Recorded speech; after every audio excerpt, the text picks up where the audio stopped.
So yeah. Nordic 48 Zulu, approach 119er 805. Approach 119er 805, Nordic 42, thank you very much. Wait, sorry.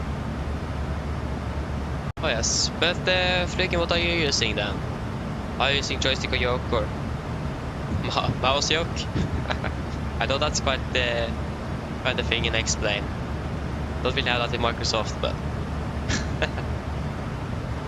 I mean, it's probably not impossible to make it possible with the mouse yoke in Microsoft as well, but it's easier in X-Plane.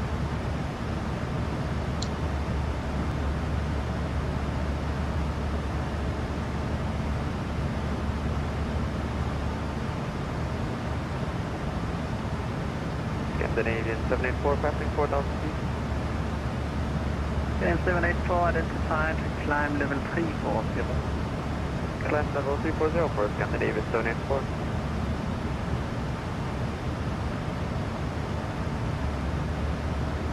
Scandinavian 32 Fox on battery 122. Yeah, exactly, Tom, so you're just flying Airbus. I also did fly Airbus before, so I have the same joystick at the front as you have as well. But again, since I moved out to Boeing, I bought a yoke, and I actually have the Logitech one as well, but I broke it, so I need to buy the first one instead. I mean, the first one is much better though, so I don't regret that. So yeah.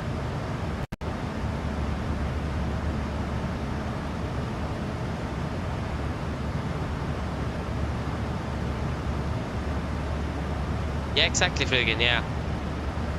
I'm really looking forward to buy it myself. I'm not really sure how much it's going to be like in customs and shipping into Norway though, that's a problem. But I have the iPad on the top of the list. I want that first, and then it is going to be and then the FMC right by it. I already have enough to buy the FMC without any problems, but I want the iPad instead. It will make things a bit easier to have that instead first. Yeah, you fly a lot of VR as well. I've never tried a flight simulator with VR. Never. But it would be so cool to try that one day. But it would probably not be really practical for my case. Like I tried using like my web camera as a head tracker. Last time I did that was yesterday. It doesn't really go very well. So I think I'm happy with just using the mouse to move around, to be honest. Because the thing is that if you then want this camera to be stable, your head needs to be stable as well, and that can be like sitting at the same position all the time. But just taxiing can be a bit annoying.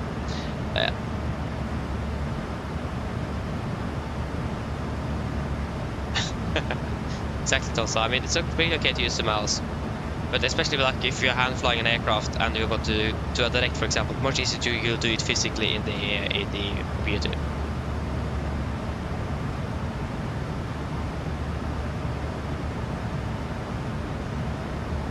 So yeah, I hopefully got to buy the FNC like I said earlier.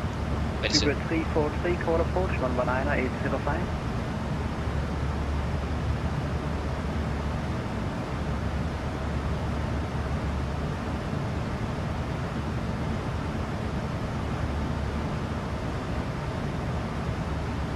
Yeah, I can understand that, Tomsa. I can understand that. The problem in my case is that my web camera as well doesn't really catch every movement of my head. If I pitch a bit too much up, suddenly it's gone. So I can't really look much up before it doesn't track me anymore. So that's a problem for my case. It isn't very good at the tracking. So yeah.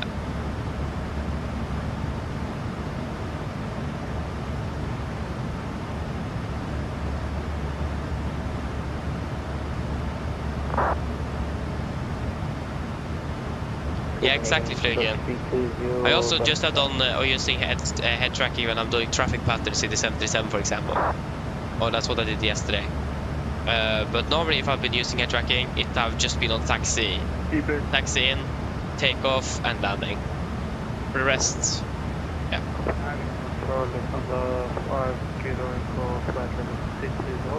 So yeah.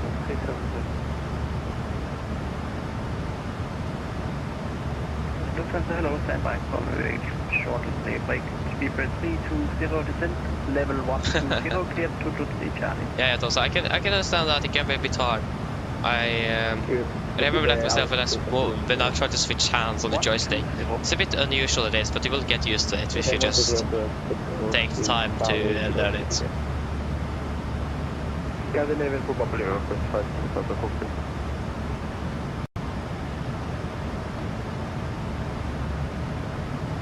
So I can understand that.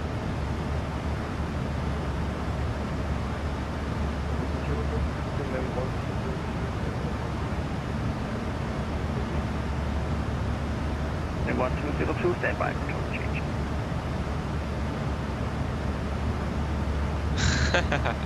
Nice. In your time as well. Okay, it is about 139. So now we need to decide, should we do the RMP into Gardermoen or should we just use the standard ILS? What do you guys want or think? Should we do the whiskey approach, the RMP whiskey, the AR, or should we just do the standard ILS?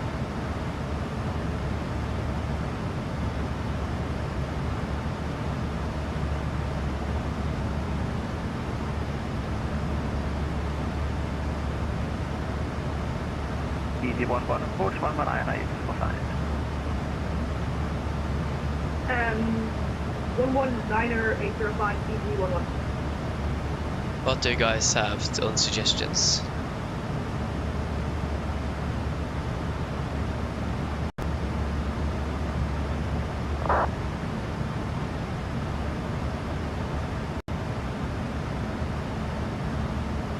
What? Yeah, just wondering if you guys want the... I can actually show it, it's probably much easier to decide then. Yeah, we don't need the vegan anymore. Either we take the standard ILS approach into Gardermoen, or we take the RMP whiskey approach into Gardermoen. There the RMP will be a bit quicker, but a bit more work as well.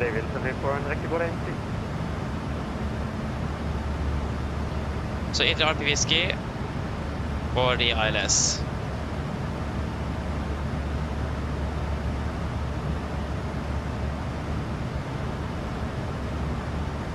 RMP looks good. We have Charlie Fox, car the Vantage 1228. 128.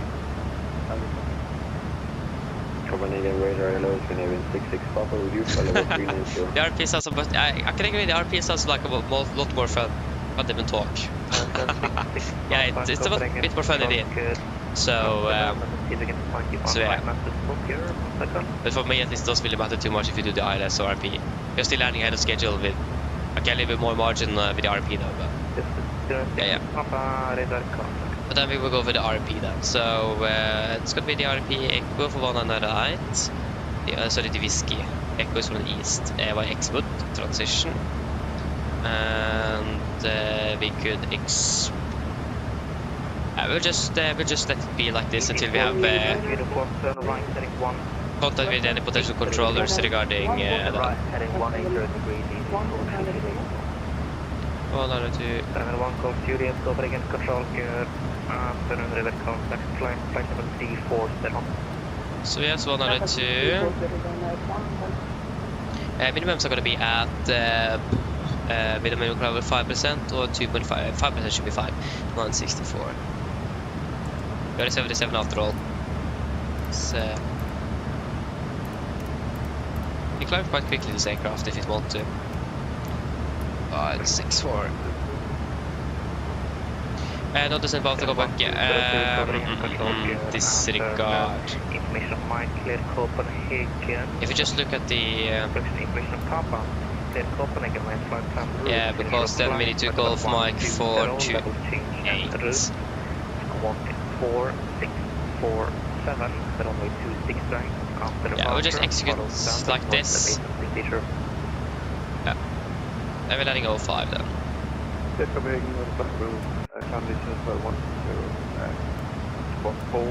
I just do not want to remove the star completely in case we need to fly a little bit of it, so just do that. Yeah, so that's 1 ton, so that's gonna be 61.2, and we got a scratch pad message. 87 Whiskey Golf, resume navigation direct speed. And that is no descent of the Gulf Mike 635. Yeah, that's part of the RP, isn't it? 635, there you go, that's in the ARC 4000 for above. We can just let it be there for now, so we don't forget it. Kilo 1012 contact, Maastricht radar on frequency 129.840, so long. Kilo 1012, could you repeat the frequency, please? Kilo 1012, frequency 129.840, so long. Radio condition at the carbon for one and right is currently reported as 555. No, sorry, it's actually 666. So it's good then. It's dry. And the weather condition at the moment for Cardamom is reported to be this is the 20 meter. 320, contact Copenhagen approach, frequency 119. There you go, 210. 210 10 714. 210 10 714. Yeah.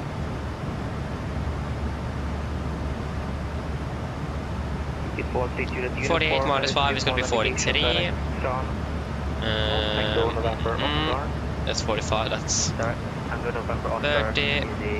1 for 3. Golf method 1 has delivered up to right heading 160 on. I'll get that to start approximately up to 5 minutes. Right, 985 Nissan flight level 130. Nissan 3130 is 985. 3122, right? 120 to push up start on this direction report holding short from a 26 left. The QNH is 1025. Is that approved? Full segment. Right. To the report when you're holding short of runway 26 left. Report holding short, just up there. I will do the briefing of the leftist airspace. So we don't have to listen to all of this, it's offline nevertheless. Don't think there's a lot more to do. 8908, fine, didn't catch the from the last controller, but have you been cleared on the arrival? Negative, positive. 985, Roger, cleared Copenhagen, SB3, Charlie, arrival, expect runway 227. So yeah, we'll do the briefing of the left Copenhagen control. Charlie, arrival, I will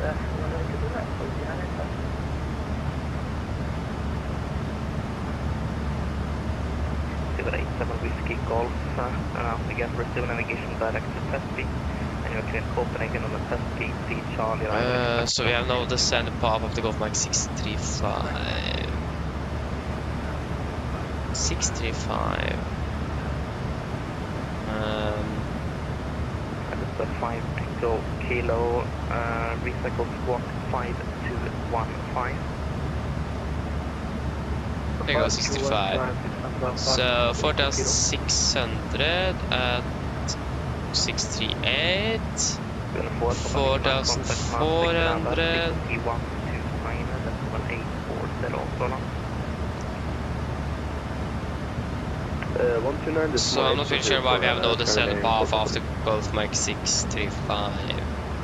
Nordic 8 on Romeo, leave my airspace, Claris offline, continue on advisory, so long.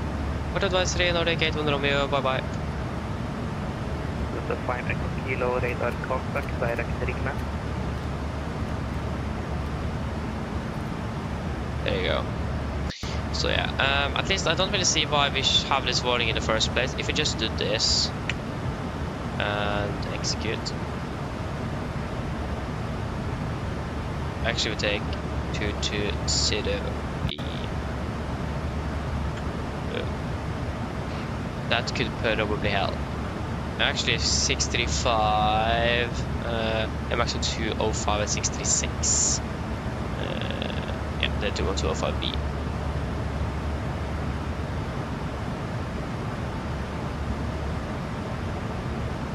Yeah, no descent path after Gulf. Yeah, that didn't really help, did it? Hello. Hi, Captain. I was just wondering if you'd like a drink, maybe a tea or coffee, or a bottle of water. Is there anything you guys want regarding drinks from the menu? Is there any wishes? Just got to check if we get the no descent path after 635.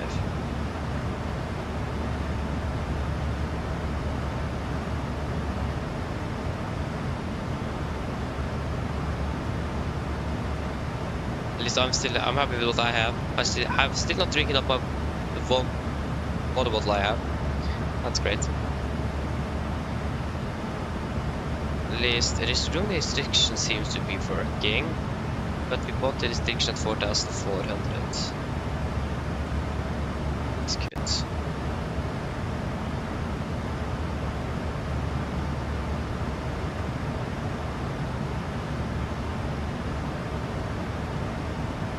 Nothing?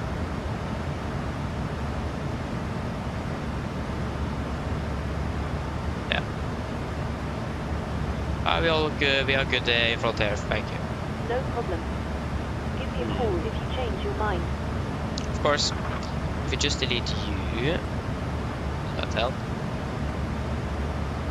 I mean, we need a restriction, so I still don't understand why we have the no descent path after 635. That doesn't really make much sense. But okay. I mean, we expect to be at 3,784 feet. So,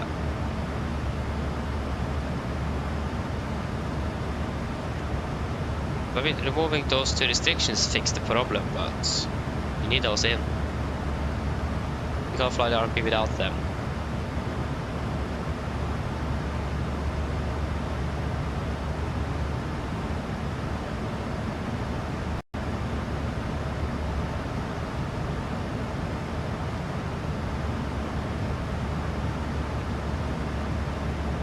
Just do this. Execute. I mean, then we just set the hard speed restriction on the speed though. That doesn't really have much to do with the descent path.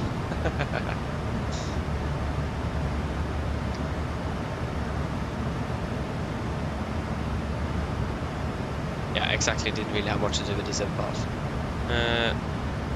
We can just clear that. And we wanted 3,600 above. I think we just got to ignore that warning. I don't really find out why we have it in the first place.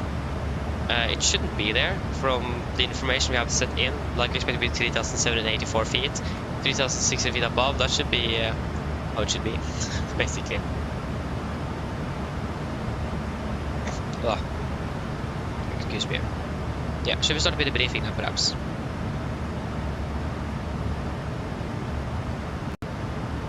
Actually, no, we should have the ILS just in case we can't fly the RMP for whatever reason. We should have it ready.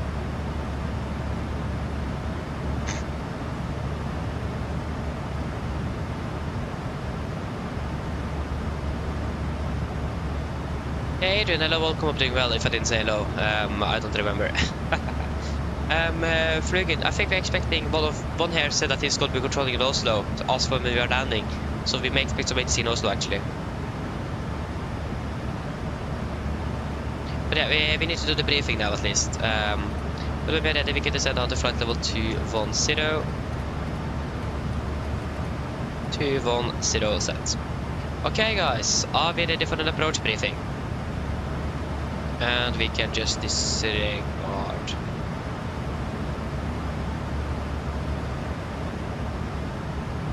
So, for the approach briefing, we can start off with the star. We're expecting the RIPA for mark arrival. This is on chart 10-2 to Lima, effective 3rd of December 20.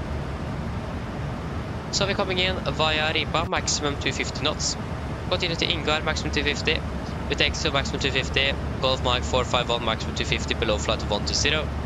Golf Mike 427, maximum 250, at flight 90. And Golf Mike 428, 220, and got to be via that via 49, 430, 431, 452. And then into Bava 220 above 5,000. For the most part, after 4270 is not really going to be anything for us since we are going to do the RMP.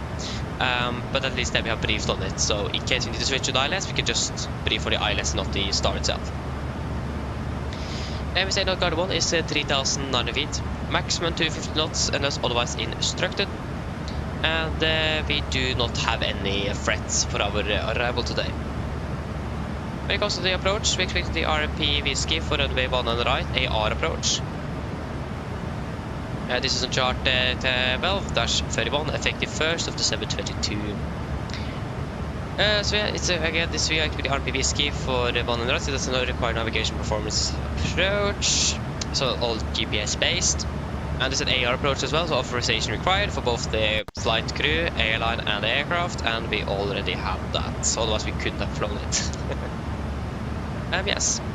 So we will start off at the approach, at the initial approach lift at X-Wood, maximum 220 knots, 5,000 feet. So we have X-Wood, 220B, 5,000 above, and then continue to Golf Mike 638, 4,600 feet above, Golf Mike 638, 4,600 feet above, and then 4,400, 2.2, 635, 635, 2.2, 4,000 above, and then 3,006 above, 1.7, 631.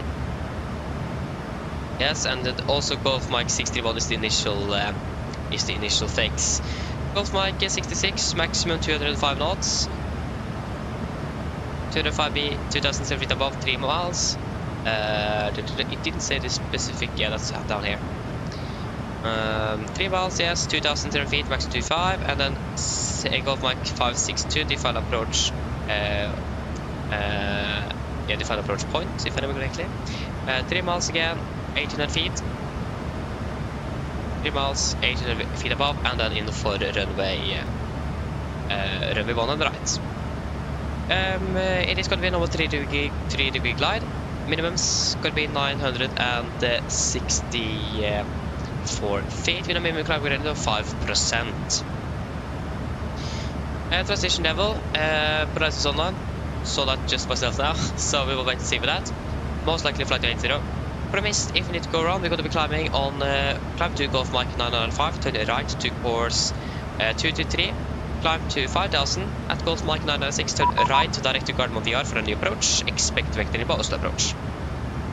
Okay, just hold the briefing there, we just got to contact Polaris 12155.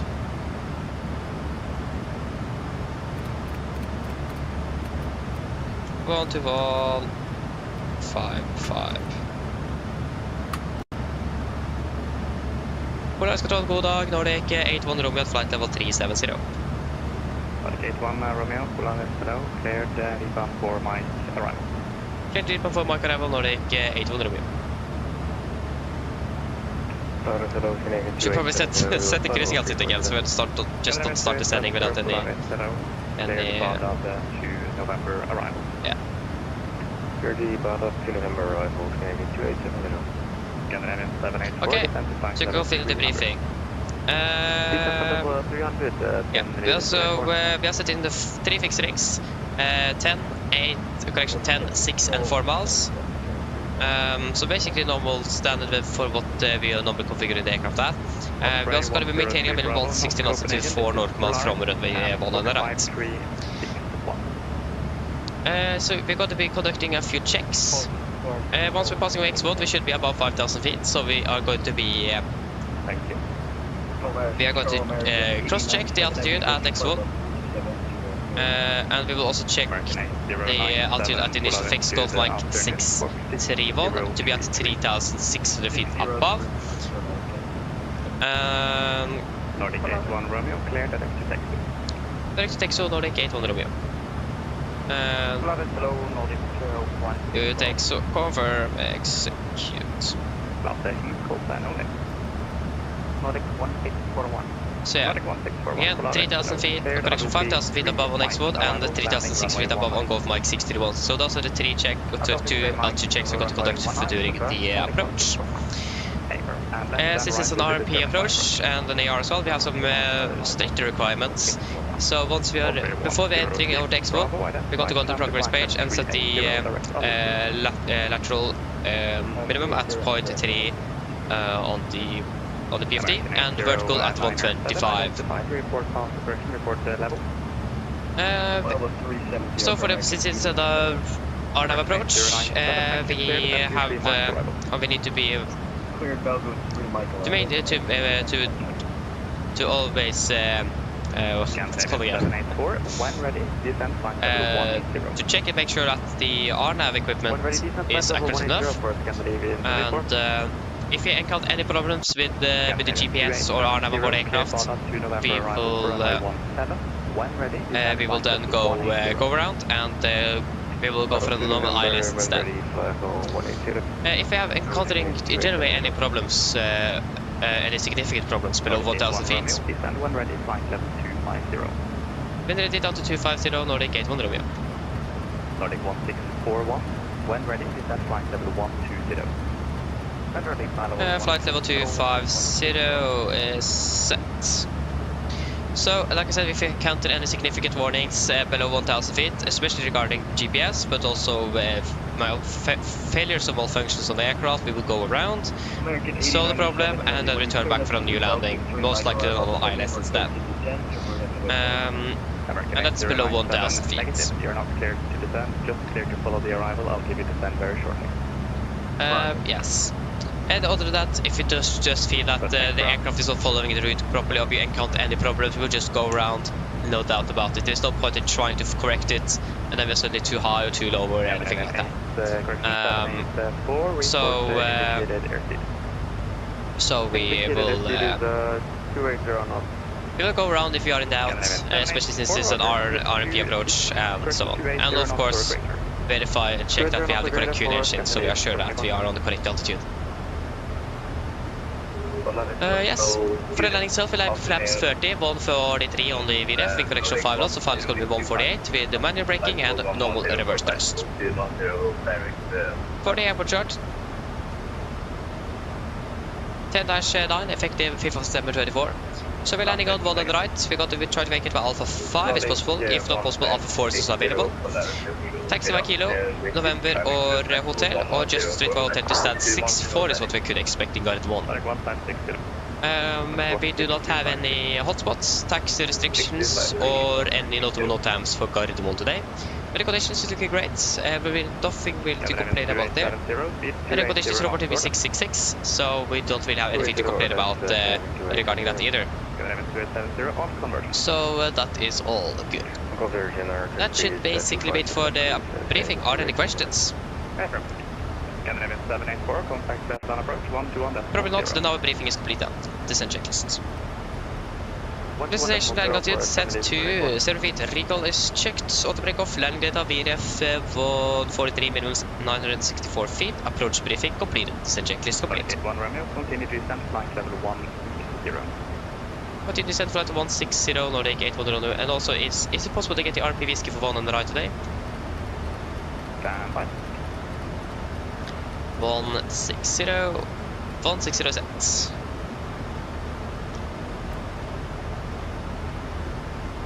What's the static air temperature now? Yeah, we can disregard again. The static air is minus 58. Yes, it's a bit. I'm on 200 radio check.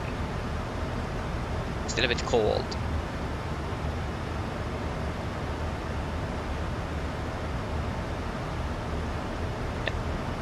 At least with the current, with what we could expect, we are expecting to be landing at about 05.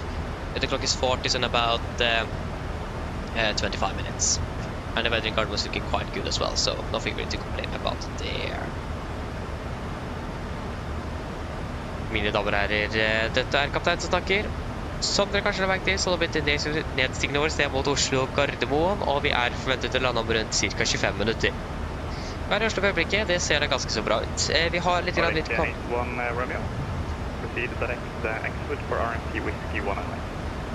Direct expert for the RP Whiskey 1 and right, thank you, Nordic 800. Okay, export, confirm, execute. And we have a little bit time profile, that's fine. Now we can hopefully do the BA. So at least we now got the RP Whiskey. We just extended a little bit of speed break to catch the catching path. Mine damer og herrer, dette kaptein snakker. Som du kanskje merker, så har vi delt ned mot Oslo Gardermoen, og vi er forventet å lande over ca. 25 minutter.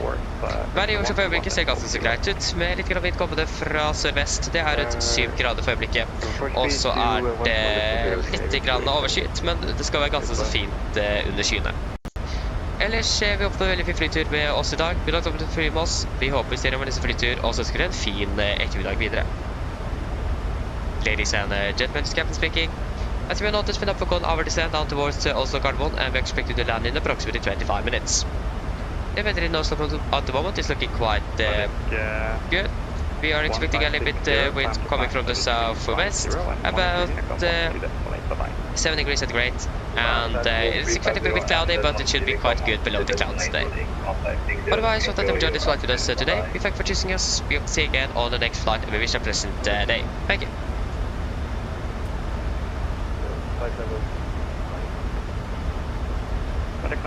We have passed flight 300. And the presentation is looking all good. And now we are landing. We are landing now 03, so say 2 minutes for that direct. So that means we're going to be turning on the seatbelt at 48 in about 7 minutes. So they give it a 15-minute call. I agree with you again. How did he dare that? That is yeah, not good. Yeah, there you go. So minus 45 and engine 90 as well. And when ready, descend flight level 2. I hope we don't have. We can actually. Why do we have 3? We don't need anything of that now. We're expecting moderate icing at the moment, so. Can you just repeat that waypoint for America? And we're expecting that to 16. Also some moderate turbulence as well. You can double check that on the charts. Okay, see you later then, Tom. So thank you for tuning in. If you're not tuning in before we're landing or when I finish eating.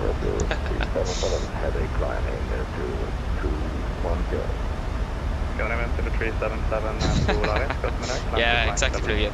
I mean, at least in real life, if the one pilot's going to do the PA, the other one can take the radio. So, I mean... so yeah, at least that's a benefit with two pilots there. Yeah, sorry Adrian, I didn't... sorry, I forgot your vote there.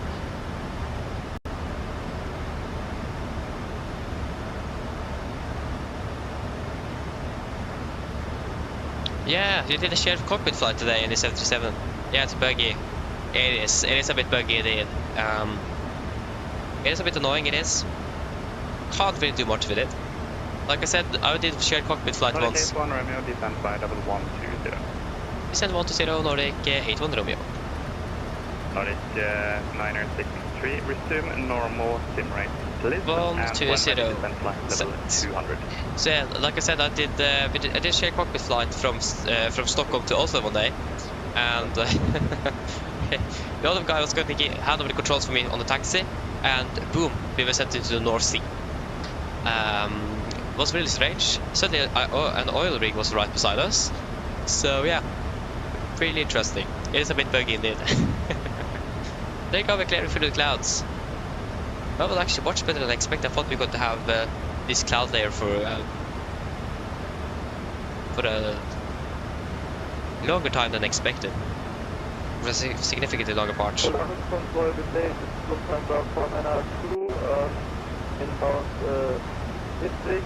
we get that so we have very strong winds and turbulence here on the altitude.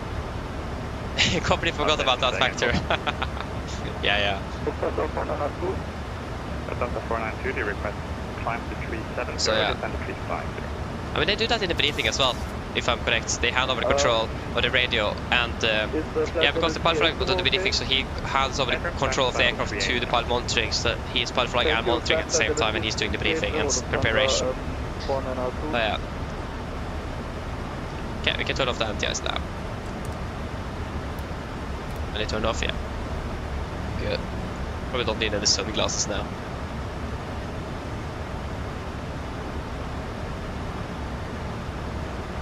Polaris Control, we're in a 31 Alpha, good day. Sun 3, hello, welcome, hoping well. I hope it was okay, I just took the first part there. I'm not really sure what to say on the rest, so sorry for that. Ladies, welcome.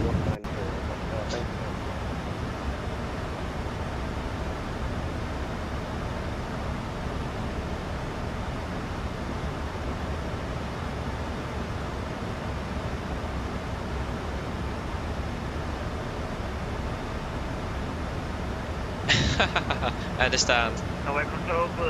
Yeah. That happens. Have we got Oslo approach online? 120 level by Lucy for Lima for Island 1 on right. Skyline 1428. The arrival runway will be determined by approach. Clear to unit for Mike arrival. Descend flight level 120. Sounder, okay. Then we call it Sounder then. And down to 120, Skyline 128.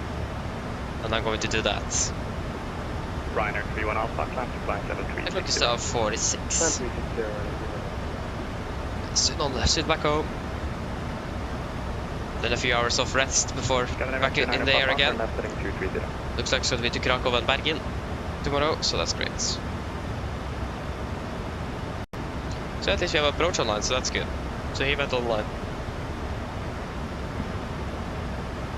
Okay, the only thing we really need to remember at approach is to do again the auto checks. That again would be great with a physical iPad beside, and also to do the set the limits on the PFD regarding vertical and lateral restrictions. So we are sure that we maintain the 0.3 accuracy throughout the approach, and also to just make sure that we have that in general. It is stated down here. RP accuracy at the moment is 0.07, so it's really accurate. So at least for now at least that doesn't need to be a problem, or that is not going to be a problem. So that is good. Wait, is this cloud level so high? Look outside, it doesn't look like it is that high, but it is. I mean, it's basically, this is the same cloud level I can see outside my window. Yeah, password to 200, so we can check on that. Yeah, it looks 47, okay. That is good. It's good. The station is at least doing well. Yeah, we're landing still 03, 53, 48. That's 15 minutes. We should probably listen into the 80s. 126, 125. Or maybe not. Yes, maybe. Why isn't 126, 125 working? We'll do the 15-minute go.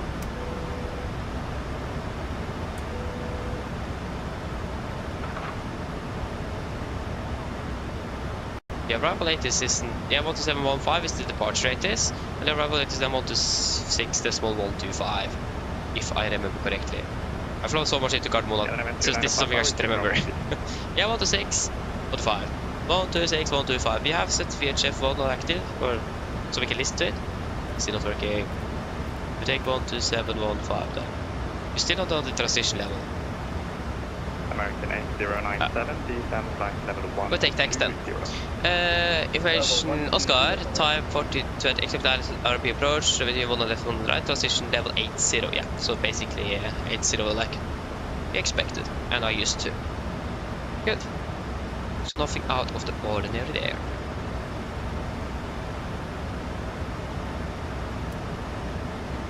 We don't really need the airport chart. Ryanair 31 Alpha, resume on navigation direct BNM. Resume navigation direct BNM. Direct. We don't really have any good indication if the data is enabled or not. Yeah.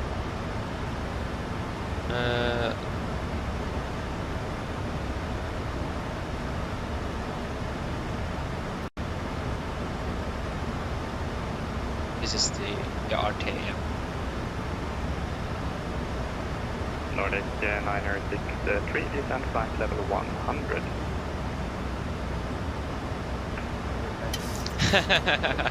Akkurat. Ikke det.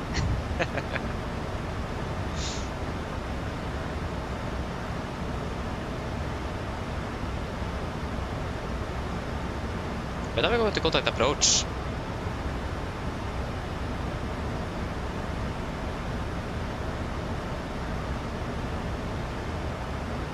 12345, hello, welcome, opening bell. Not really. I do like both aircraft. Nordic 1641, descent but flight level 100. we flew with the MAX yesterday because we got the schedule with the MAX. It is just that there's not many MAX aircraft flying out of Oslo. That's why we haven't really flown much with it. That's why we've just flown 2 flights with it so far. So, and also with like a PMDG version of it instead of the iFly, I do like PMDG better than them. So, but if we are going to be getting any more schedule with the MAX aircraft, we're definitely going to still fly with the MAX. So yeah. Are we ever going to contact approach or what? Like, we are flying well in. Nordic 1641, contact approach 120.45. Contact approach 120.450.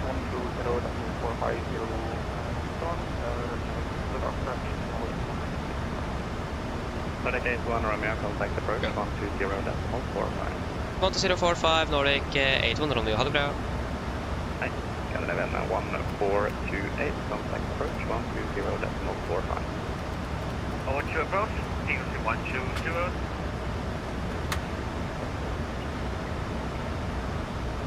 Nordic 1 for approach, transfer 14.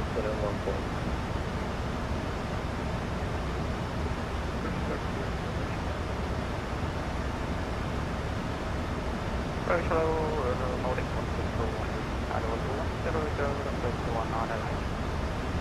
Nordic 1641, landing 19 right, descent to 7,000 feet. Landing 19 right, Push approach, hi, Nordic 81 Romeo, passing flight level 132. Requesting taxi. Ja, men come on. To remain 132. Pursuit of Lima, taxi, Kilo, November, holding 1 right. Pass 1,000 to go. Taxi, Kilo, November, 19 right, about 270. Push approach, god dag, Nordic 81 Romeo, approaching 120. Nordic 81 Romeo, no parking, 64, descent to 5,000 feet, QNH 1014, and high speed.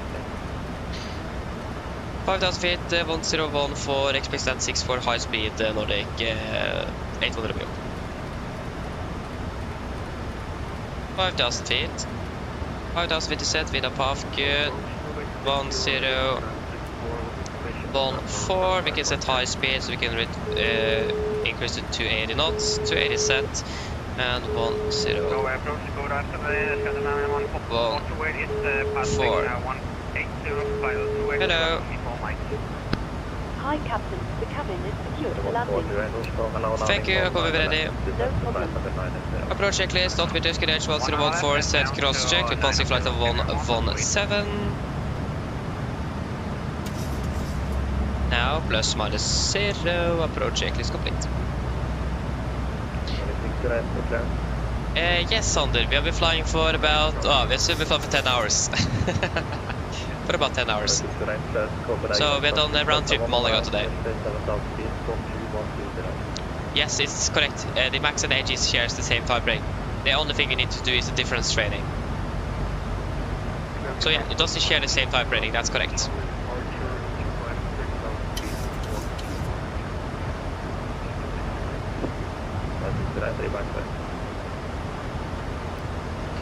I think 280 knots, shouldn't that be good enough?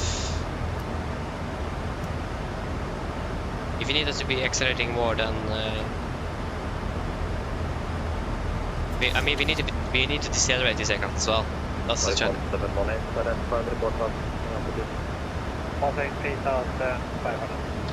Flugin. Yes.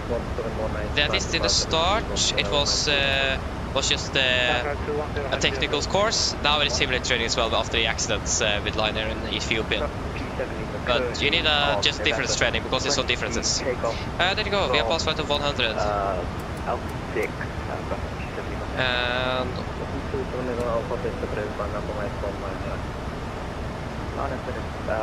there you go, everything's looking good.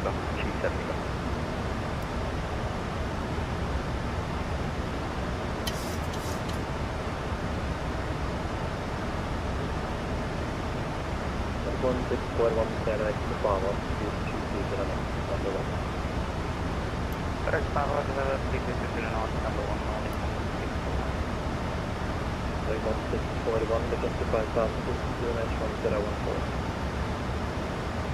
5,000 feet, QNH 10, Nordic 016. 2140 range, direct. Direct Hitla, Scandinavian 148. Okay, 1 Romeo, vi er export 17 whiskey, og vi var med dere. Export clear P whiskey 1 on the right, Nordic 8 Romeo.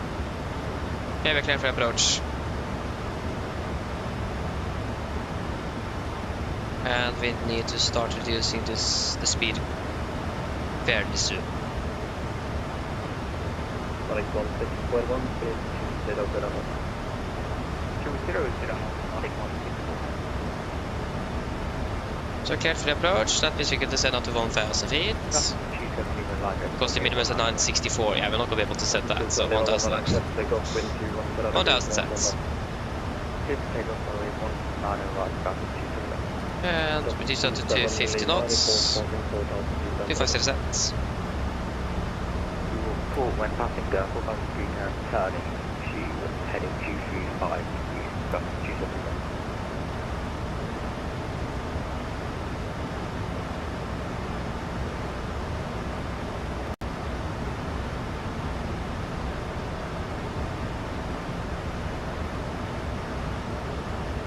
I can actually reduce all the way down to 220 knots. 220 sets.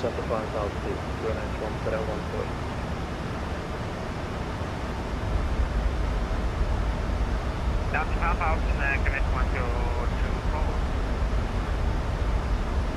Nordic 171, contact Polaris 121,550. Polaris 121,550, Nordic 118, okay.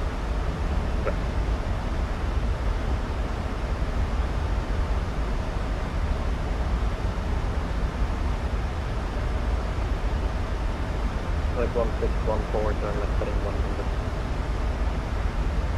Question now is, are we going to be able to slow down in time? Yeah, we are. Just gonna give you a little bit longer finale because there's one license ahead of me. No problem. It was 0.3. Yep, and 125. Har du inte riktigt bara på att man ska gå från väldigt hålling måndag där? Flaps 1, speed checked.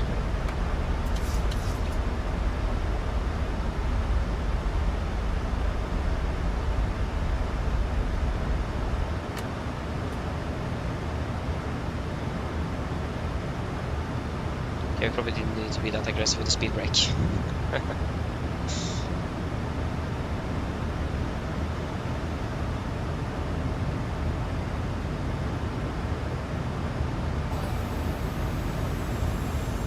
Flaps 5, speed checks. Nordic 81 Romeo, free speed. Free speed to Nordic 81 Romeo. Okay, we have free speed. And 5,000 feet at the X-Wood or above. We are currently passing X-Wood now, and we are at 5,210 feet, okay. At 210 feet above. But we are going to be above nevertheless, so that is fine. This isn't anything significant. We can reduce this down to 210 then.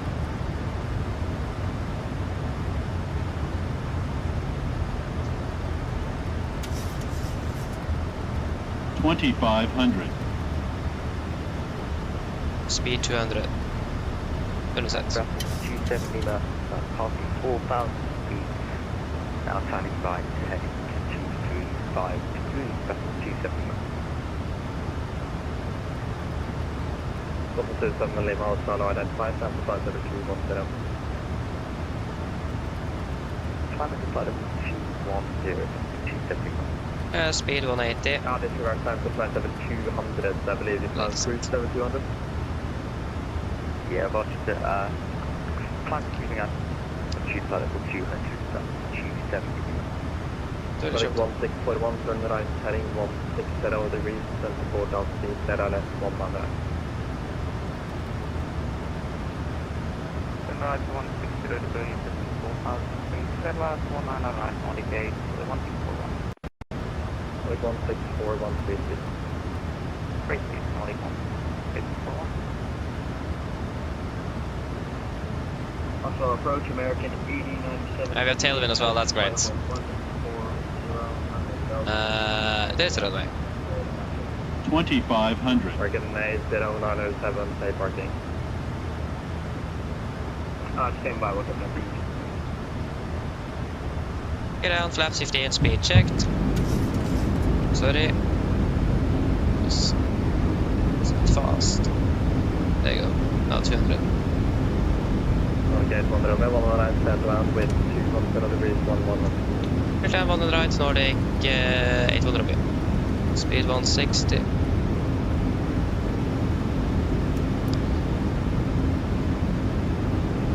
Cabin crew, seats for landing please. Landing straps, cabin call, given, air start switches, continuous, speed brakes are letting down, flaps holding 50. Permission approach altitude 5,000. 5,000 set. American 8097, gate 51. Just got to be right, just be. American 8097, roger. Landing 19er left. Let's land 19er left, sorry. Flaps 30, speed checked. And American 8097, is that gate makes sense for international head?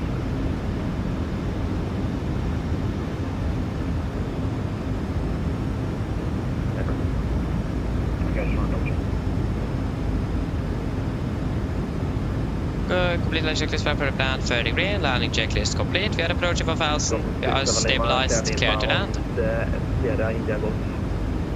Clear to land, Charity, India, go. 1,000.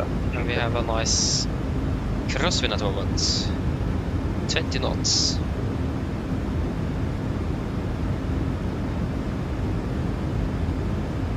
Disconnecting.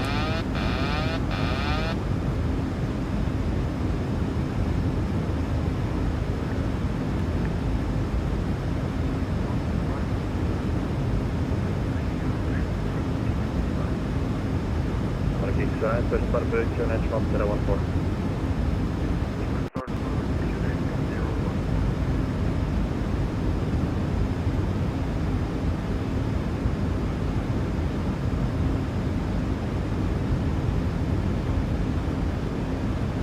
$500.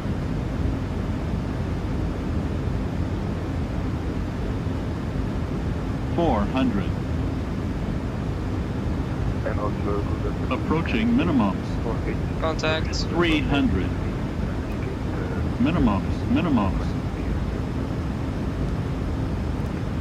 200. 7 say direct Pushback, destination 6 for left 1 and left. 100. 50. 40. 30. 20. 10.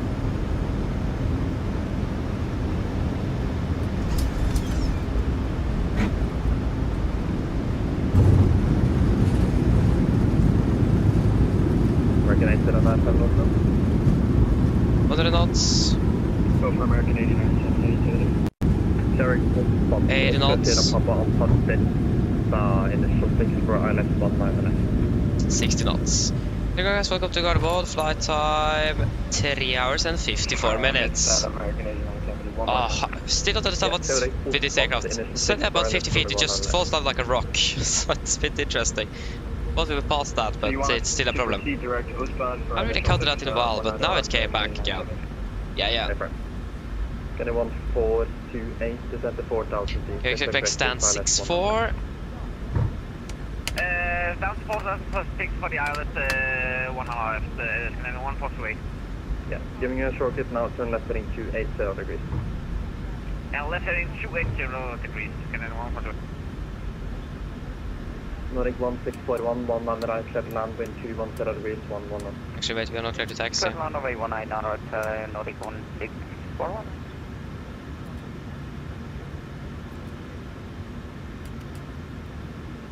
Okay, 1 Romeo 64, midlertidig occupied. Du kan få se hvis det hotell of the whole short of Yankee har pusher nå. Ok, da er hotellet Hold Short Yankee 181 Romeo. There you go, left clear. Right is clear. Arrival ahead. Line up and wait. Behind that routing company. Okay, just wait a moment to go to catch up with everything later on. Just got to be parking this aircraft first. Left is clear and right is clear.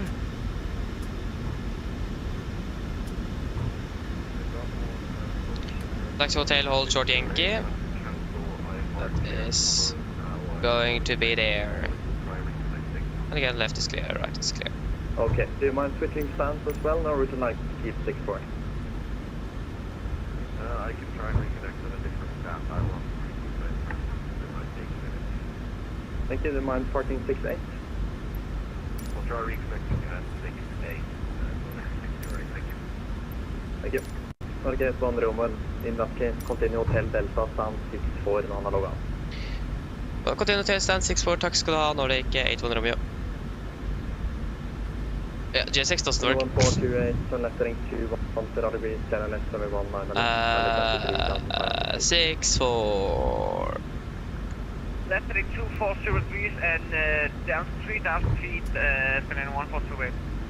Left 210, and you might need to turn a little bit more to catch the low left to let me know. That's clear. Okay, I will get So G60 doesn't work. Thankfully we added VGS from Aerosoft, so that's good to know. And you also have to descend a little bit more as well. Left is clear, right is clear. Perfect. American 80907 descend to... There's an A350 with SES there. So many A350s with SES around there. 10145000 for American 1807. So maybe a bit too much. Oslo approach, good dag, Iberia 557 heavy descending through flight level 253 2120. Iberia 557 heavy ocean approach, now landing 119 left to descend to flight level 900. Runway 19 left and descend flight level 900, Iberia 557.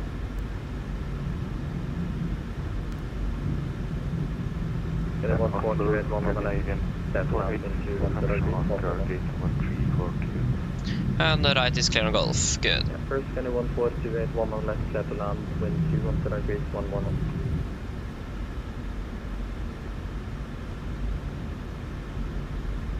And stand 6-4. Scanner 1428, Oslo.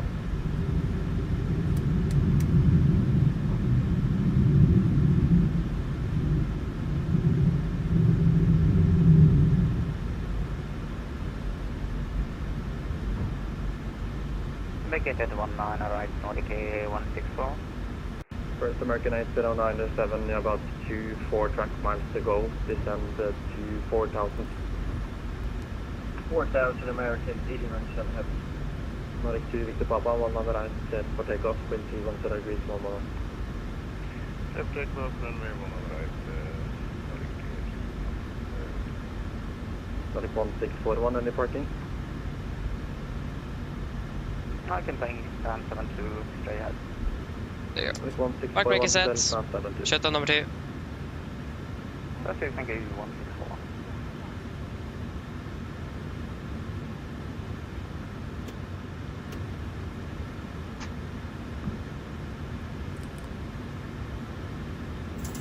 No powers available. And shutdown number 1.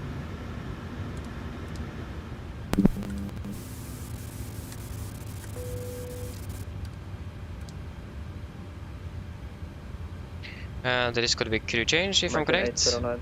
Yes, this is the aircraft flying to Trondheim.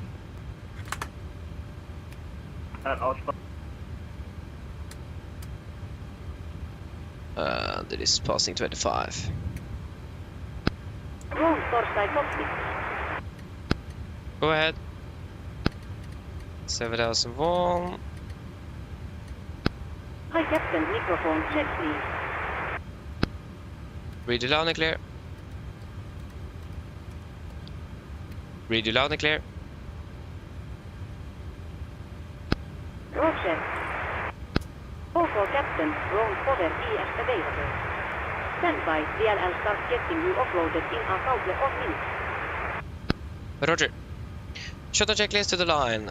Fuel pumps off, probit off, hard pallet set, flaps, open the light, parking brake is set, engine start levers cut off, and weather off. Shutdown checklist to the line is complete. Then we will start deboarding this aircraft then. So we request that jetway. It's a bit complicated now since GS6 doesn't want to work. Request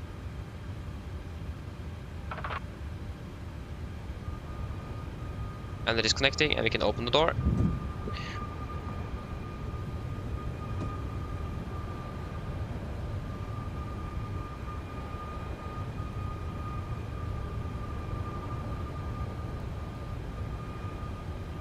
There we go. And flight time is 3 hours and 54 minutes.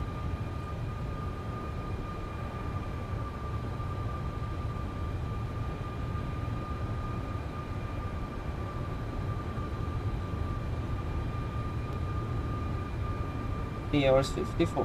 Go. And you didn't go again.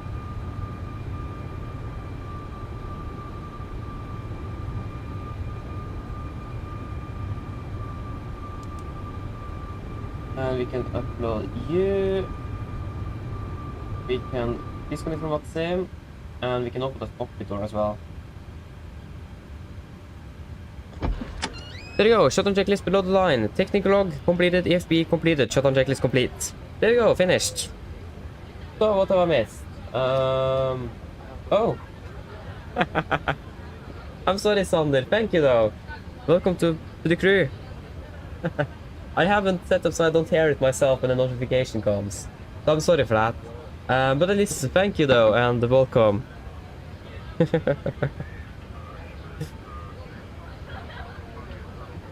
Yeah, that was, yeah, thank you. That was a bit unexpected. What else have I missed? I can see that I missed a bit, actually. Are they finished deboarding already? What? Hello? Hi, Captain. All passengers have left the aircraft. Ready for landing, by the way. We barely felt anything. Thank you. Call me if you need anything. Of course.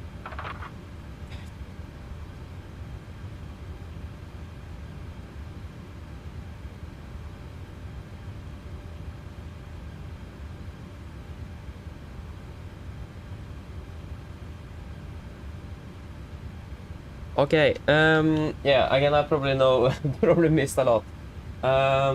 See, can I be able to catch up with all of this? Yeah.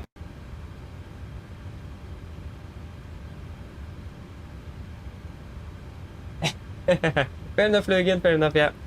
You fly the plane next, there's an extraordinary landing, yeah. But I mean, there is something wrong with the PMG or something, because if sometimes when you're passing 50 feet, the aircraft just falls like a rock. I'm not really sure why it does that. It did that now. You can definitely see that. I need to pitch up quite a bit to decelerate that descent rate. So yeah, that's a bit annoying. But yeah, probably because I was a bit slow, maybe. I didn't really see the VREF when we passed 50 feet. It probably could be because of that. I don't know. But yeah.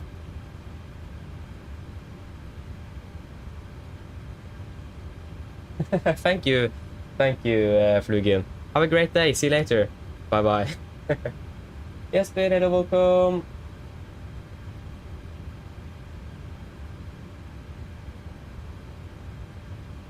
Nice. Prøver ikke i morgen. Sounds like a good idea.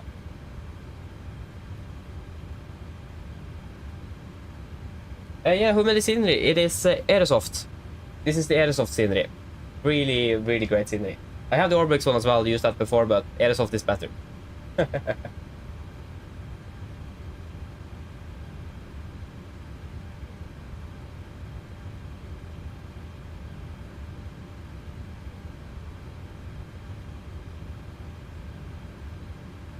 Yeah, Tadil, I think we are done actually between... yeah, we probably flew from New York, from London actually. That we have flown to New York before. I think we flew from Gatwick. But I think we did the return back to Oslo. I don't remember, but we have flown to New York at least. We have. Maybe one day, wait and see. Thank you for tuning in. Yes, we see you tomorrow indeed, yeah. Yeah, enjoy your flight from Bodø, Tomsa, enjoy it.